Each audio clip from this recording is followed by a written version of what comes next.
Mit navn er Poul Erik. Jeg har købt den danske studiebibel. Det har jeg gjort, fordi jeg ønsker at have studiebibelen på min egen PC, sådan at jeg kan læse i studiebibelen på min computer, uanset hvor jeg befinder mig. I studiebibelen er der søgefunktioner, som betyder, at jeg kan finde lige præcis det vers, som jeg har brug for, blot jeg kender nogle ganske få passager eller ord fra et skriftsted, så kan jeg lynhurtigt få et søgeresultat frem, så jeg kan finde, hvor den passage, hvor de ord nu er.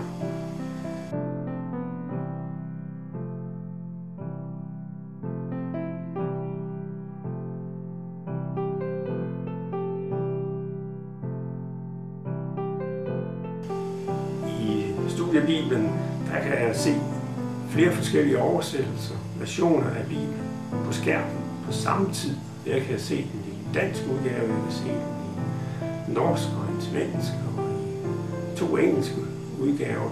Jeg kan også se den på grundsprog. Og jeg kan få det stillet op ved siden af hinanden, så at jeg kan sammenligne skriftafsnit. Og på den måde kan jeg undersøge, hvad er der faktisk, der står her.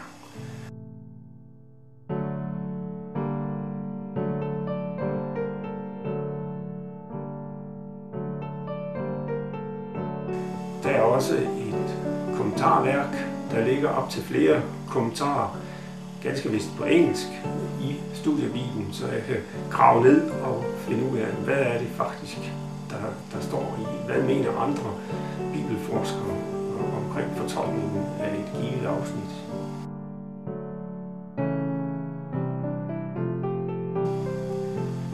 I salme 119, der er der et vers, som lyder: Dit ord er en lygte for min fod, et lys på min sti.